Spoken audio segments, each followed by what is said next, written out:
Everyone, welcome to our English conversation program. Since this is Saturday, we are very happy to be presenting another guest hour. The guest this month is Professor Akira Ishihara of Waseda University. Here with me again is Beth Higgins. Hi, everybody. It's so nice to be back joining you all as we meet our guest, Professor Ishihara, who has acquired a real grasp of English but never went abroad until the age of 40. Let's see what he has to say. Well, a heartfelt welcome to our program, Professor Ishihara. It's a bit of a funny feeling to be talking to you here, as you and I share the same office at Waseda and are always chatting or joking as if we were brothers or members of the same family. Anyway, it's so nice to have you with us today. All the pleasure's mine, Mr. Togo. Happy to be here with you in this program. And hello, everyone. My first question, and probably what anybody else might be interested in asking you, is if you are a real Japanese. And may I ask where you were born and brought up? Well, I am a real Japanese. I was born in Tokyo in 1932, brought up in Tokyo, and I received all my school education in Tokyo, Japan. Well, therefore, my English is, in a way, made in Japan.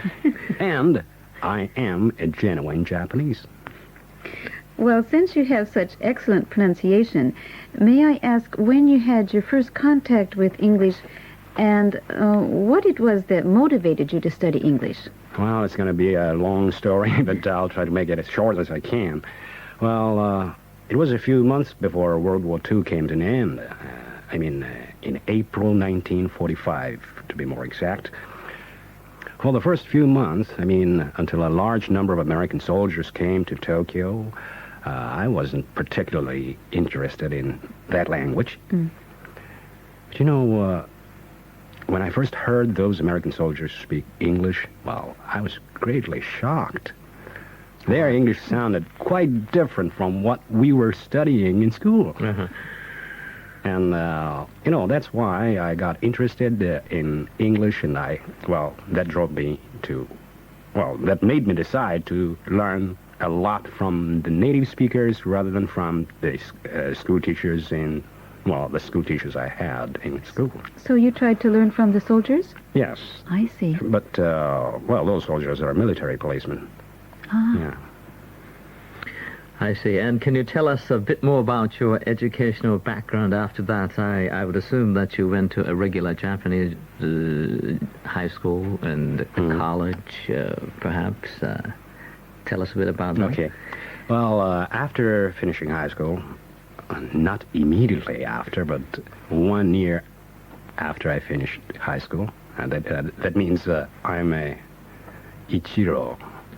I see. As we put it in Japanese. In 1952, I entered the Department of English, Language, and Literature in the School of Education of Waseda University. And there, I did my undergraduate studies, majoring in English phonetics, particularly English phonology. While I finished that undergraduate study in 1956. After that, I started my teaching profession, teaching at a junior high for another 4 years. I got back to the Waseda campus again to do a bit of further studies in English literature for the degree of MA. That was between April 1960 and March 1962. And that's all the school education I received after high school. Well, what did you do after graduating from Waseda University? After graduating from the School of Education in 1956, I taught English for 4 years at a junior high school in Tokyo. And that was the school where I had practiced teaching in previous year. I see. Yeah. And while I was there, I took part in Teacher's English Speech Contest, which I won 3 years consecutively. Oh. Well, quite unfortunately. Good for you. Well, as I mentioned before, I got back to Waseda once for my graduate studies. Then in 1962, I resumed my teaching job, this time at a girls' high school in Tokyo. Mm-hmm. While I was teaching in that girls' high school, Waseda University asked me to teach some of the classes there as a part-timer. Mm-hmm. A half year later, a girls' junior college, hired me as a full-time instructor. That junior college is also in Tokyo. I worked there until I was transferred to Waseda University as a full-timer 4 years ago in 1980. Yeah, that's what I did after I finished my studies in college and in graduate school. I see.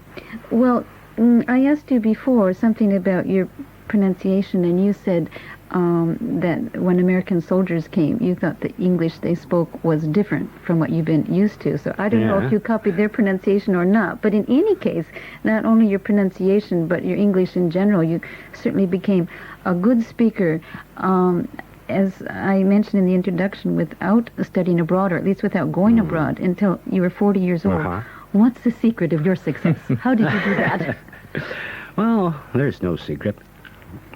Well, a lot of my students have asked me the same question. Mm-hmm. But honestly, I don't remember exactly how I learned it, how I learned English. All I can say is that I did some things that most other people don't do. What were they? Well, for one thing, I try to imitate sounds until I'm sure I have learned the sounds. And until I have learned to pronounce those individual sounds in the way the native speakers do. And that's the first thing I did. Mm-hmm. And another thing is, try to imitate everything, not only sounds, but rhythm, intonation, including facial expressions. Also, I try to memorize conversational expressions that I came across while I was reading books or while I was speaking with the native speakers of English. I see. One thing I'm curious about, when you were imitating sounds, did you do that with the help of a teacher, or was that all by yourself? No, it's self-taught. Self-taught. Then how are you sure you made the right sound? It just sounded right to your ear? I don't know, yeah. I see. That's right. Just sounds like the secret of his success is imitation. Yeah, imitation is a royal road to mastery of English and mastery of a foreign language.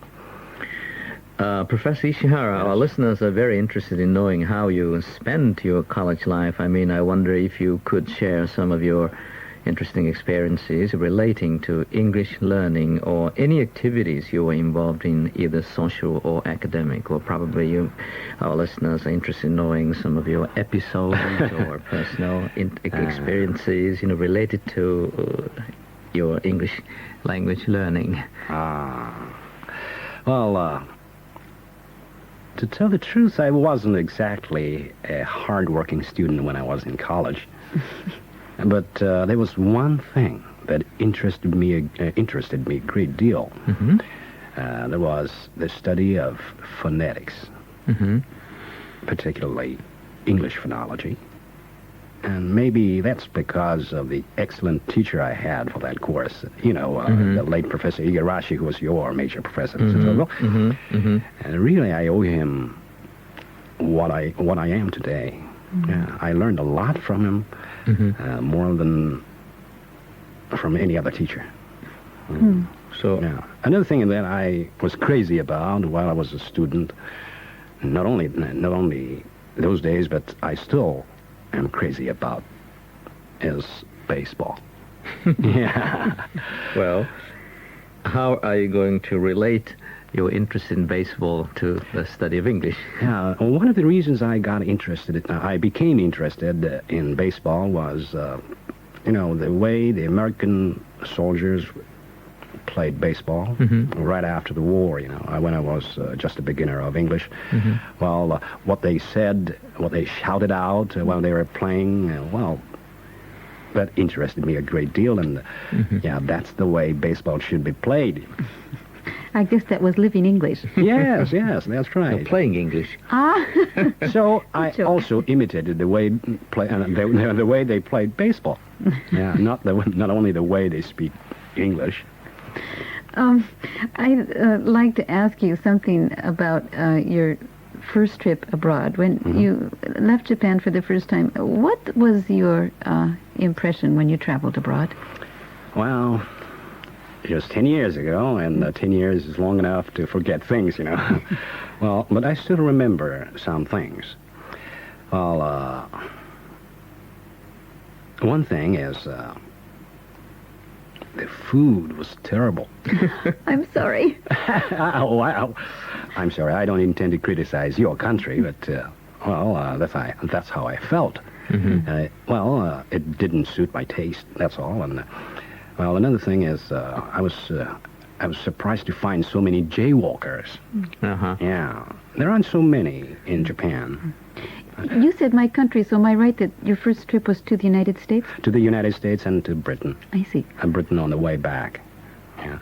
Well, I stayed in the United States for 1 month and in England for 10 days.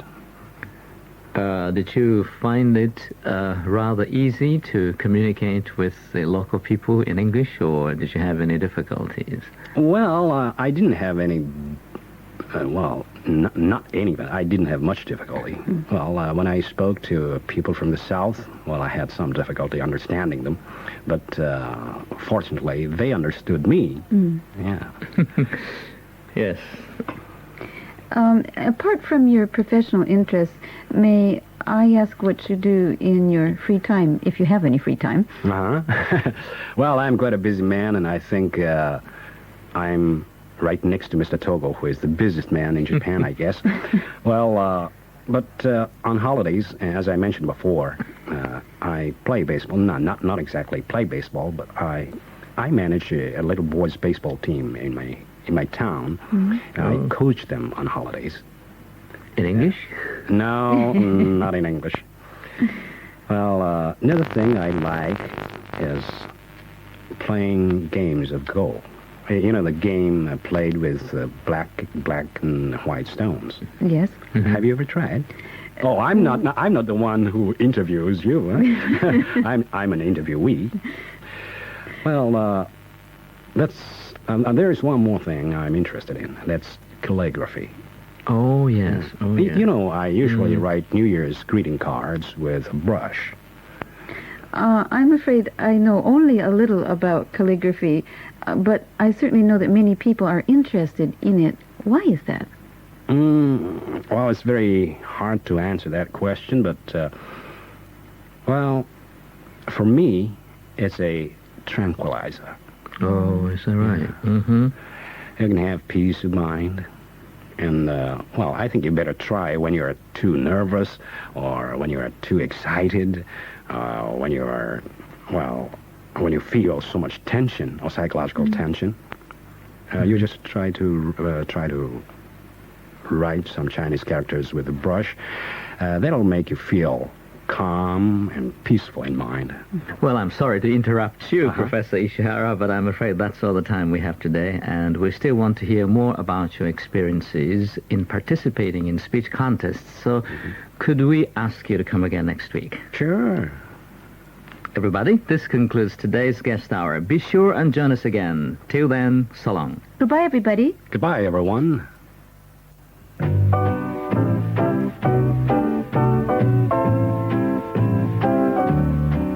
Hello, everyone. Welcome back to our English conversation program. I'm very delighted to invite you to join me for the second half of the guest hour, together with Beth Higgins. Hi, everybody. Nice to be back to introduce Professor Akira Ishihara of Waseda University.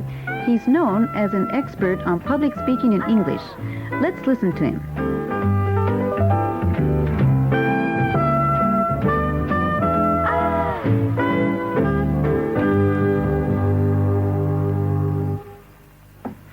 It's very nice to have you join us again for the second half of this month's guest hour. Before we continue our discussion with Professor Ishihara, for the benefit of those who were unable to join us last week, let me briefly sum up what we discussed. First, Professor Ishihara's major area of interest is phonetics. He developed his interest in English at the end of World War II, and by his own effort managed to master the pronunciation of English as well as conversational forms. I would like to welcome you to the program again. Well, I'm happy to be back. Hello, everyone. Last week during the program, you mentioned something about winning a speech contest, and I'd like you to talk about that a little more fully this week. Mm-hmm. Well, the first time I took part in a contest was when I was a sophomore in college. Well, that was all Kanto District Intercollegiate Oratorical Contest. I was fortunate enough to win that. Mm-hmm. And after that, I took part in several contests, winning most of them, missing one. That helped me a great deal improve my speaking ability, particularly speaking in public.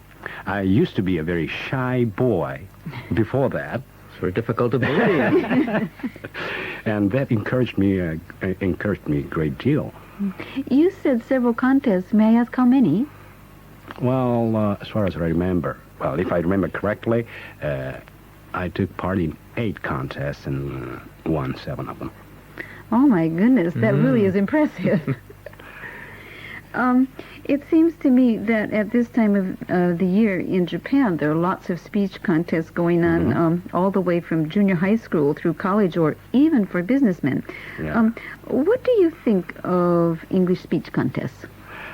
Well, what do you mean, the quality of the contests, or? Well, the quality and how helpful. The idea of having contests, or so many contests. Both. Both? Yes, and how they help students. Well, I think it's a good thing that we have lots and lots of English speech contests here in Japan, because it's an indication of people's enthusiasm toward the study of English, and also helps the students learn various things. You know, by taking part in those contests, they'll learn how important it is to speak clearly, and they'll also learn how to persuade people. They will learn that preparing speeches help them expand vocabulary and, many other things. So I think it's a good thing to hold contests, to encourage students, and take part in the contests to improve their English. You did this a lot yourself. Do you think it helped you in your daily conversation in English? Oh, yes. Presumably you have been asked to serve as judges for many speech contests so far, and I wonder, what do you think should count most? I mean, subject matter or delivery or grammar, pronunciation? I know it's difficult to let one stand out, you know. Well, are you asking me for my personal opinion? That's right. Well, many other judges that I worked with place emphasis upon the content, but I don't agree with them. You know, if the primary emphasis were to be placed upon the content, then the students don't have to speak in English. And they may discuss the matter in Japanese, but once you stand and speak in English in public, then I would say that English should be the most important. Yeah, and I usually judge their speeches, in terms of their command of English and pronunciation and grammar and choice of words. Anything that has something to do with the English language. Yeah, that's how I usually judge. Well, we know how you judge, and we know you participated in the contest. So when you were a student, how did you prepare yourself for a speech contest? Well, I usually started my preparation writing at least a month in advance. First, I decided what to speak about. Next, writing or jotting down some sentences, writing everything I had to say about the topic, then edit everything so that it might interest the audience. Mm-hmm. Yeah. And finally, I rehearsed, but I didn't rehearse too much. Over-rehearsal is a bad thing. Yeah. Oh. Well, you would tend to go too automatic if you had rehearsed too much. Huh? Mm-hmm. Oh, you mean you sound mechanical? Yeah, that's right. Mm-hmm. Well, probably this question would be the most difficult one to answer for you, but is there a secret to success in public speaking? If there is, what is it? No, I don't think there is. Nothing in particular. Mm-hmm. Well, that is another question that many people have asked me. But there are some things that you've got to learn before you stand and speak successfully. But, the most important is to form a good habit of speaking English as a means of daily communication. And if you can do it, then after that, you learn something technical about public speaking. But otherwise, your English speech is, again, I would say that's too mechanical, and that is just a, sound reproduction business. Huh? Or sometimes contestants sometimes look like a kind of sound reproduction equipment, or talking machines. Well, I suppose one reason for that is because they're naturally nervous. Do you have any secret to relaxing yourself? Well, if you have confidence in your ability of speaking English, then, you wouldn't get so nervous. How can we increase our confidence? I've heard sometimes in Japan the expression that silence is golden, whereas speech is only silver. Do you have any comment on this saying, and also the way it affects the Japanese learners of English? Well, I would convert that old saying into this form. Huh? Speech is golden, silence is silver. Yeah. Well, in a democratic community, every individual should have his own say, and everybody is allowed to say anything he has to say. And so, when you have something to say, why don't you stand and speak? Yeah. That's what I think. Perhaps our listeners are wondering what sort of courses you teach at Waseda, and can you briefly describe them? Well, I have 3 basic training classes in the language laboratory. I have 1 lecture course in English philology. I teach some classes method of English teaching, method of teaching English as a foreign language. To the students, I usually look too strict. And I usually give a very great shock in the first hour in April. Those lab classes are for freshmen, and those freshmen hadn't been trained in oral aspect. So, when I begin to speak to them in English, everybody looks shocked or scared. Well, some of them really look scared. So you use only English? Oh, yes, yes.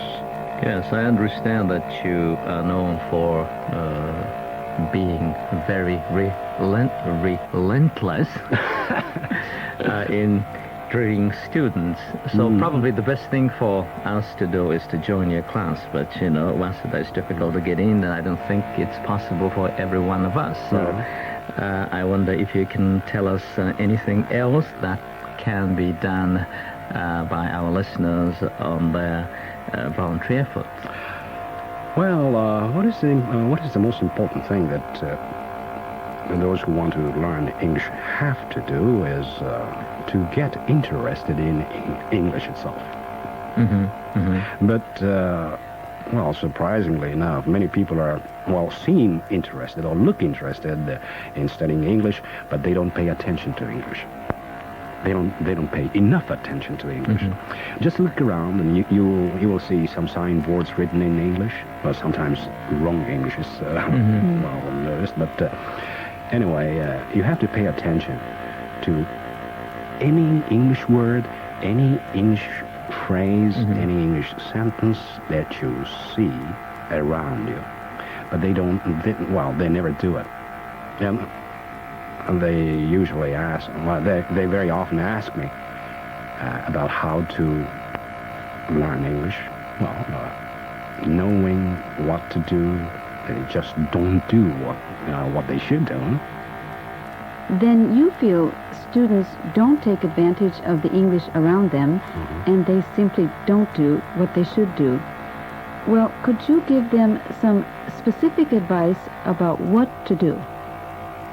Once you've learned a new word or phrase or expression, then say or write a few sentences using it.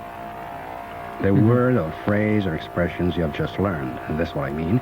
A linguist says, if you intentionally use one expression, one new expression, then you will never forget it for the rest of your life.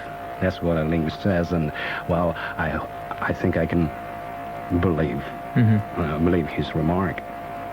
Well, that's encouraging. You've been telling us about the importance of linguistic performance, and I certainly think everybody agrees with you, but I think sometimes in speech contests, the students tend to be a bit too serious. Oh, yes, I quite agree. Well, they speak too seriously, they stand stiff and stern, and, well, they need to put some humorous elements in their speeches. Well, that's a very difficult task now. Well, we are not used to, giving humorous remarks in our daily life. Well, Professor Ishihara, I'm sorry to interrupt you, but just in concluding today's lesson, do you have any final study tip? Well, it's going to be very short. Try not to forget what you have learned. That's all I can say. It's very difficult to do, isn't it? Friends, I'm afraid that's all the time we have today, and this brings today's guest hour to an end. And we certainly hope you found his suggestions made throughout this session really helpful. Wishing you all good luck and happy studying. So long. Goodbye, everybody. Goodbye, everyone. 担当は東後勝一先生。お相手はベス・ヒギンスさん。今日のゲストは石原明さんでした。英語会話を終わります。